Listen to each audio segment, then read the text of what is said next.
In March 1968, a couple of boys playing in an abandoned tenement building in New York City found the corpse of a junkie surrounded by religious pamphlets and empty beer bottles. The 31-year-old man had perished from a heart attack brought on by years of drug use. There was no identification on the body, and the man was subsequently buried in an unmarked pauper's grave.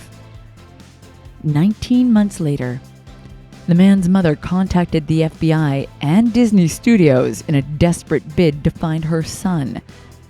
A fingerprint match was made and confirmed the tragedy. The body belonged to Bobby Driscoll, best known as the voice of Peter Pan. Debbie Stone. Disneyland's America Sings was a rotating stage show, and on July 8th of 1984, a terribly horrible accident happened at Disneyland's America Sings attraction.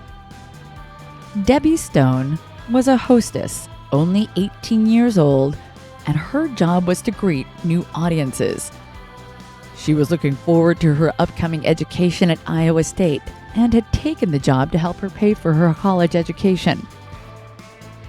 One day, she was ushering in a group of people, and unfortunately, Debbie walked too close to the wall of the moving theater and was crushed against the stationary portion of the stage. You could hear her screams throughout the attraction, but before they could stop the wall, Debbie was dead. It was 2 days until they reopened the attraction, and further safety precautions were put in place to stop such things from happening. On February 11, 2004, 38-year-old Javier Cruz was gearing up for an appearance in the daily afternoon parade in Disney's Frontierland. Cruz, who was dressed up as the dog Pluto, apparently caught his foot and tripped in front of a Beauty and the Beast float. Unable to move out of the way in time, the father of two was struck and killed. Workers were forced to lift the float off of Javier's corpse with a forklift, and OSHA fined the park $65,000 for a serious violation of employee safety. A 53-year-old man who worked at Disneyland Paris was killed in It's a Small World.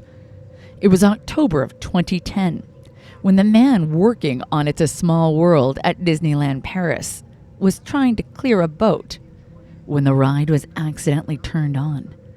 The man was dragged beneath the boat where he suffered deadly injuries. And though they did take him to the local hospital, he died shortly afterwards. Big Thunder Mountain.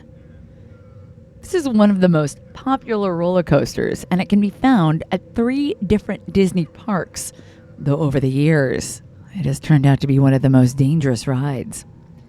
September 5th of 2003, Disneyland, when an improperly maintained train car derailed. It was the top of the tunnel, and it landed on top of another car. 22-year-old Marcelo Torres died of blunt force trauma and internal bleeding, while 10 others were sent to the hospital with serious injuries. The Torres family sued and received a substantial out-of-court settlement in 2005.